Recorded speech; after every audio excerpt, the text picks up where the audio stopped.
2 years ago to today? I mean, I think if you look 2 years ago today, I mean, kind of what you see, if you want to just sum it up, you see the growth, you see the progress, you see the stories of success of guys who've grown up, matured, guys who have seen it through, guys who have chosen to come back and finish their careers here when they had other options on the table. Speaks a lot about the makeup of those kids, what they see in the potential of this team, what they see in the potential of the program, and how important, like, this logo is to them to put their stamp on here. You got guys that chose to come back, who chose to come back for the reason of, I want a brick with my name on it out front. That says a lot about where those guys are at, what their motivations are day to day when they come to work. What's it like seeing a guy make progress from day one of this to the end of this? I mean, honestly, that's the part that gets me most fired about my job, is seeing that progress. Seeing guys come in, whether it's growing up physically, growing up from a maturity standpoint, and just seeing that incremental progress along the way. Like, that part's huge. Like, that's the motivation.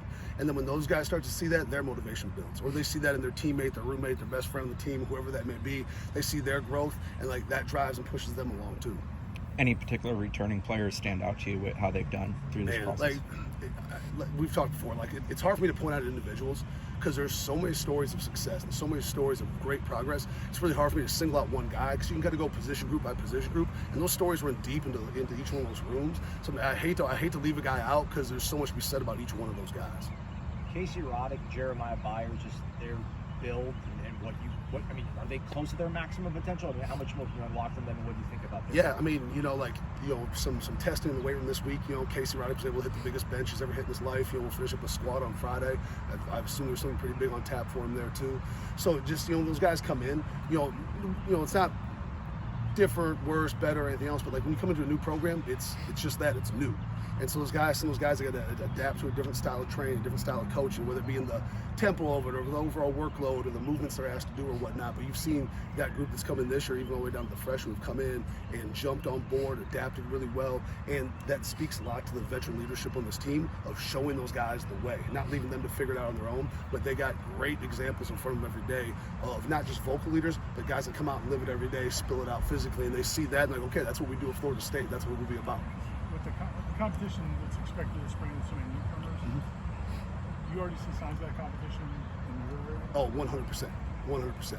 You see guys at their rack that have an eye over their shoulder, seeing what that guy that plays their spot is doing, seeing what his last set is, maybe slow playing the rest a little bit so they can go last, like, hey, throw another 10 on there, whatever it may be. And you see that competition there. And then as those weeks build, as you get usually week 4, week 5 into the 8-week winter program, you start hearing a lot of talk about football, right?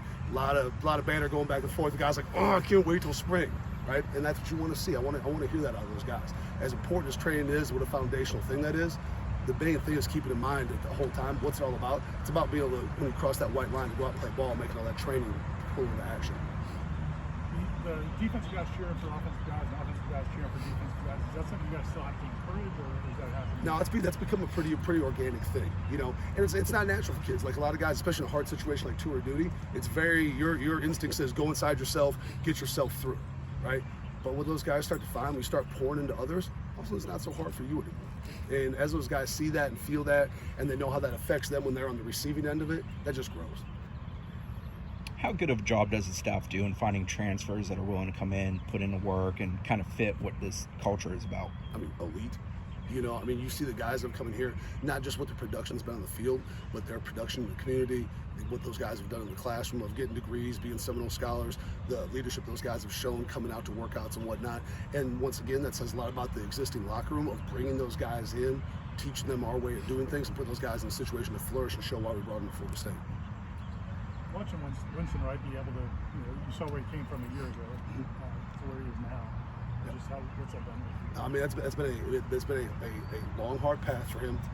But if there's any kid who was ever cut out to face that adversity and come on top of it, it's Winston Wright. That kid's mindset is a different mindset than most young men his age. And that's a guy who came in every day, nose to the grindstone, pouring into that rehab process, trying to maximize everything he was full go to do in the weight room, to the point now where he's kind of back full go across the board. And there's still some steps in front of him of managing the workload, us keeping an eye on the data and things like that. But like where he from what he went through, basically just shy of a year ago to where he's at now, has been nothing short of remarkable. The kind of canvas, I guess, you have with guys like Hakeem Williams, particularly, and Lucas Simmons. Yeah, I mean, you get those guys that come in, they're obviously very, very talented, right? I mean, everybody knows the high school accolades and all that, but they come in, you realize there's still They're babies still. They're still relatively untrained, which is exciting because that's not a ready-made product. Those guys are super moldable, and especially in regards to those two guys, those guys want it all, right? They want it to be hard. They want to go through it. They want to see the development and stuff. For being guys who are, 5-star guys, it's anything but a 5-star mentality. Those guys are as humble and hungry as any walk-on I've ever had. And so that paints a pretty good picture for what the future can hold for those guys as they see that path through. Travis J, one of those guys that stuck around here. I mean, what have you seen from him? Anything particularly different or special out of him? I mean, with him this last year, the biggest thing, you see what he's done in the classroom. You see what his grades look like and the progression there, what he's poured into the academics. Physically, has been no different. You see what he looks like on the hoof right now. Physically, what he's built there, and with a ton of motivation to come back this year and try to fulfill all that potential that everybody always knows that he's had. And in my opinion, he's poured out the kind of work it takes to be able to go do that. Really, I'm excited for what he has to show throughout the summer and into camp. So, you have guys come back late in their careers for another year. Do you keep an eye on them, like make sure they're not getting complacent, and how excited have you been by the way? Yeah, when those guys make the decision to come back, obviously, they're making the decision to come back not just for their team, but there's some self-serving in that decision too. One, to be able to better their spot for the following year and whatnot. And so with those guys, a lot of times by the time you've played 4 or 5 years of college football, you got to keep a little different eye on those guys. You're a little closer to genetic potential. Got to do a few different things with those guys to keep them progressing, keep them motivated. And then the biggest challenge with those guys is challenge them to point to more than just themselves. Like, everybody knows you can play. Who are you going to make better? Who are you going to bring along? Are you showing those young guys the right things that they need to do so they can become you someday? And so their challenges kind of come in different ways. It's not just the physical challenge. A lot of those guys, it's the challenge of leadership, the challenge of the daily standard. Being in the role of a leader, of understanding, like, if I'm a leader and I call myself a leader, I can't come in and have a bad day. Because by calling myself a leader, that means I want all eyes on me. Well, I can't let an outside circumstance come in and change who I am when I come to work that day, because I got a bigger responsibility to those guys who view me as a leader. And that's where the pressure and challenge comes from those guys. And those guys have handled that really well so far.